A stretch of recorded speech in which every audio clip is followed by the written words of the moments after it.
फायदा तो तब भी था जब उसमें चिप लगी हुई थी। चित्रा त्रिपाठी, सुधीर चौधरी जैसे लोग उसके फायदे गिना रहे थे कि इसमें नैनो चिप लगी हुई है, यहाँ नोट जाएगा तो सिग्नल भेजेगा, वहाँ नोट जाएगा तो वहाँ से सिग्नल भेजेगा। अब क्या हुआ साहब, जिस नोटबंदी को लेके ये कहते थे कि 7 साल का एक बहुत बड़ा फैसला रहेगा मोदी जी का, और वही फैसले को आज इनको ये वापस लेना पड़ रहा है, तो कहीं ना कहीं ये सरकार की नाकामी को, ये खामी को बता रहा है कि सरकार की जो दूरदर्शिता थी नोटबंदी को लेके, तो उसमें कहीं ना कहीं दिक्कत थी सर। 2000 की नोट बंद हुए हैं, इससे बहुत फायदे हैं, काले धन फिर वापस आ जाएंगे। देखो साहब, फायदा तो तब भी था जब उसमें चिप लगी हुई थी। 2000 का नोट आया तो चित्रा त्रिपाठी, सुधीर चौधरी जैसे लोग उसके फायदे गिना रहे थे कि इसमें नैनो चिप लगी हुई है, यहाँ नोट जाएगा तो सिग्नल भेजेगा, वहाँ नोट जाएगा तो वहाँ से सिग्नल भेजेगा। अब क्या हुआ साहब, अब वो चिप पुरानी हो गई क्या? अब कुछ दिनों बाद कोई बड़ी बात नहीं है, कोई बड़ी अतिशयोक्ति नहीं है कि 2-3 दिन में यही चैनल वाले ये बोलने लग जाएं कि साहब वो चिप पुरानी हो गई थी और 2000 के नोट में हमें नई चिप लगानी है, इस वजह से नोटबंदी कर दी मोदी जी ने। हो सकता है ये भी कह दें कि एक नया सॉफ्टवेयर डालेंगे, वो कोई बड़ी बात नहीं, ये भी कह दें कि साहब जो नया सॉफ्टवेयर है वो ChatGPT डाल देंगे, जिससे कि वो नोट खुद ही बता दिया करेगा कि हम साहब कहाँ हैं। तो ये जो मीडिया वाले हैं, जिनको हम गोदी मीडिया कहते हैं, इनका कोई भरोसा नहीं है, ये किस तरह की मनगढ़ंत कहानी लेके आए, क्योंकि इन्हें तो सिर्फ और सिर्फ मोदी जी की तारीफ करनी है, मोदी जी के कसीदे पढ़ने हैं। अब मोदी जी जो है, आज G7 की जो मीटिंग हो रही है जापान में, उसको भी जो गोदी मीडिया है उसे मास्टर स्ट्रोक बता रही है। भाई अरे जो बाइडेन खुद चल कर आ रहे हैं मोदी जी से गले मिलने। भाई अब मुझे एक बात ये बताई जाए कि वहाँ पे जो मीटिंग हो रही है, क्या उस मीटिंग से एक गलत असर नहीं जा रहा है, एक गलत संदेश नहीं जा रहा? हमारे रूस के साथ बहुत अच्छे संबंध हैं, और वहाँ पे जो लोग बैठे हुए हैं वो कहीं ना कहीं जो देश हैं वो रूस के विरोध में हैं। तो इससे एक हमारे जो रूस के साथ संबंध है उन पे भी एक गलत असर पड़ने वाला है। तो मोदी जी को इन चीज़ को भी समझना पड़ेगा, कहीं वो कहावत ना हो जाए कि साहब चौबे जी गए तो थे छब्बे बनने और बन गए दुबे। कहीं ऐसा ना हो कि भाई देखो अमेरिका से तो हमारे कभी अच्छे संबंध नहीं रहे, लेकिन हमारे रूस से अच्छे संबंध थे, तो पता चले रूस से भी संबंध खराब हो जाए। तो विदेश नीति के मामले में देखा जाए तो ये सरकार पूरी तरीके से जो इसकी दूरदर्शिता है, वो दूरदर्शिता कहीं ना कहीं मुझे लग रहा है कटघरे में है, संदेह के घेरे में है, दूरदर्शिता में कमी है। और यही वजह है कि जिस नोटबंदी की अगर हम बात करें, कि जिस नोटबंदी को लेके ये कहते थे कि 7 साल का एक बहुत बड़ा फैसला रहेगा मोदी जी का, और वही फैसले को आज इनको ये वापस लेना पड़ रहा है, तो कहीं ना कहीं ये सरकार की नाकामी को, ये खामी को बता रहा है कि सरकार की जो दूरदर्शिता थी नोटबंदी को लेके, तो उसमें कहीं ना कहीं दिक्कत थी सर। जब ये मार्केट में पिछले काफ़ी टाइम से लोगों के पास 2000 की नोट नहीं दिखे, मार्केट में प्रचलन में भी बहुत कम देखने को मिल रहा था, तो ऐसी स्थिति में अगर बंद कर दिया गया तो नुकसान क्या हो रहा है? देखो साहब, नुकसान सरकार को नहीं होगा। मैं आपको फिर बता रहा हूँ, नुकसान होगा व्यापारियों को, क्योंकि कोई भी करेंसी अगर मार्केट से जाती है तो उससे छोटे छोटे व्यापारी जो है उनको दिक्कत होती है। बड़े व्यापारी तो क्या है, अपने बैंकों से और सरकार से टाई अप कर लेते हैं और वो अपना पैसा कहीं ना कहीं एडजस्ट कर लेते हैं, मैनिपुलेट कर लेते हैं। लेकिन जो छोटा व्यापारी है वो परेशान होता है। और आज से ही मैं आपको बता रहा हूँ कि लोगों ने 2000 का नोट लेना बंद कर दिया। अभी तो जबकि सरकार ने बोला है 30 सितंबर तक का समय है, लेकिन लोग आज से ही 2000 का नोट जो है लेना बंद कर रहे हैं। तो इससे मार्केट में एक अफरा तफरी आएगी। सर्कुलेशन के लिए बंद कर दिया गया है, सर्कुलेट लोग भी नहीं ले रहे हैं। जैसे मान लीजिए कोई किसी को देना चाह रहा है, जबकि बोला कि 30 तारीख तक तो चलन में रहेगा। भाई बैंक की तो 2000 का नोट नहीं देगी, लेकिन आप तो उसे यूज करेंगे। एक रेगुलर प्रैक्टिस में तो वो नोट है, वो नोट वैलिड है, उस नोट को इनवैलिड नहीं किया है। जैसे पिछली बार 500 और 1000 का नोट इनवैलिड कर दिया था कि नोट ये खत्म हो गया, ये सिर्फ बैंक में जाएंगे तो बदला जाएगा, या पेट्रोल पंप पे बदला जाएगा, या 2-4 जगह उसके लिए बता दी गई थी कि यहाँ पे पहुंचेगा।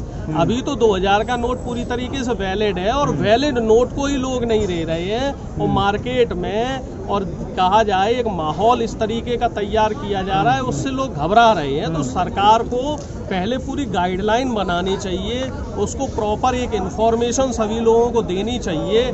आधी अधूरी जानकारी के साथ सरकार इस तरीके के जो फैसले ले लेती है, उस फैसले से आम जनता प्रभावित होती है। और ये जो फैसला अभी लिया गया है, ये निश्चित तौर पे एक आत्मघाती फैसला होगा। इससे सरकार को नुकसान होने वाला है, क्योंकि सरकार जो कहीं ना कहीं, मुझे एक इसमें एंगल ये और लग रहा है कि सरकार जो है इस तरह के बचकाने फैसले लेती रहती है, क्योंकि इनको हमेशा सुर्खियों में बने रहना होता है।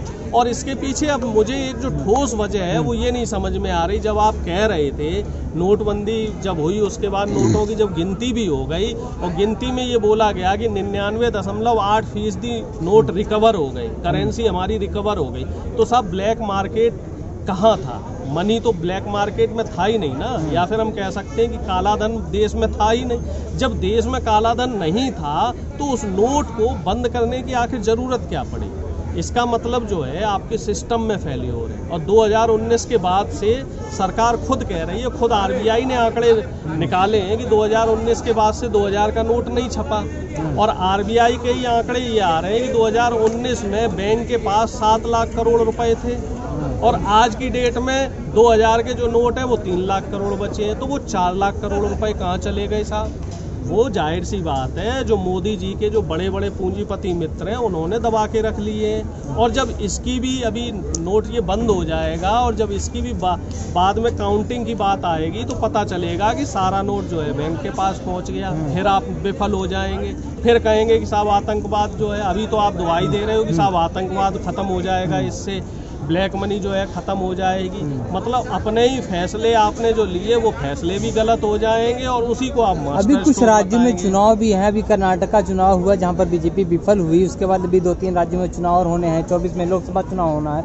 तो ऐसी स्थिति में अगर प्रधानमंत्री कुछ गलत फैसला क्यों लेंगे कि लोगों को दिक्कत हो जाए? देखो, इसमें प्रधानमंत्री हमारा जो है वो बौखला गया है और प्रधानमंत्री के कभी भी कोई फैसले सही नहीं रहे। चाहे वो नोटबंदी का फैसला हो, चाहे वो जीएसटी का फैसला हो, चाहे वो किसान आंदोलन का फैसला हो, सारे फैसले उनके आत्मघाती रहे। किसान आंदोलन का भी जो फैसला, किसान कानून का जो फैसला लिया था, वो भी कह रहे थे साहब बहुत अच्छा फैसला है, किसानों की आय डबल हो जाएगी। बाद में उनको वो वापस लेना पड़ा।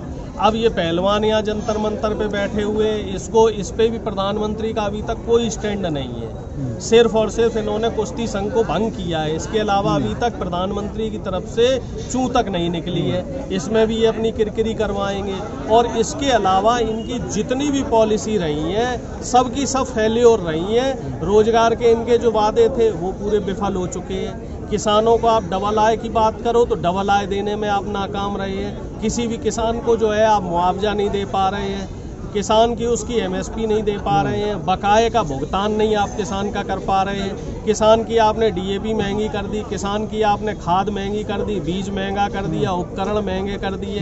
अब आप बात करो साहब शिक्षा की, तो शिक्षा की दिशा में जो है फर्जी आंकड़े निकाल रहे हो कि हर दिन में जो है एक नया कॉलेज खुल गया, लेकिन हम देखते हैं कि जो पुराने कॉलेज है वो बंद होने की कगार पे आ रहे हैं। उनको आप फिर भी जनता तो कह रही है मोदी और योगी चाहिए। नहीं, जनता अब ये कौन सी जनता कह रही, भाई हमें वो जनता तो दिखाई देती नहीं।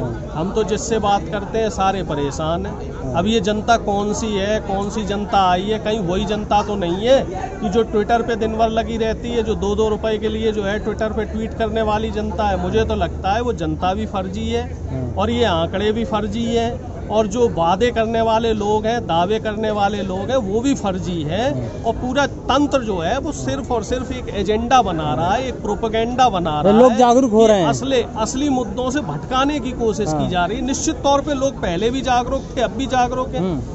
देश के इतिहास में पहली बार ऐसा हुआ है कि कोई प्रधानमंत्री झूठा निकला है। इससे पहले तो प्रधानमंत्री के बातों का एक वजन हुआ करता था। प्रधानमंत्री बजरंगबली के नाम पे बताओ साहब वोट मांग रहा है। एक प्रधानमंत्री का ये काम है, प्रधानमंत्री तो अपना रिपोर्ट कार्ड लेके जाए ना और रिपोर्ट कार्ड दिखाए कि साहब मैंने अच्छा काम किया है, हमारे प्रदेश के मुख्यमंत्री ने तो वोट दो, नहीं किया है तो मत दो। आप जाके वहाँ पे कांग्रेस पे या विपक्षी दलों पे लांछन लगा रहे हैं और बजरंगबली के नाम पे वोट मांग रहे हैं, तो ये कहीं ना कहीं आपकी नाकामी को बता रहा है साहब। और 2024 में भी ये इसी तरीके का काम करेंगे। बजरंगबली, प्रभु श्री राम और इन चीज़ों पे जो है 10 साल में वोट मांगेंगे, क्योंकि 10 साल में इन्होंने कोई काम नहीं किया है।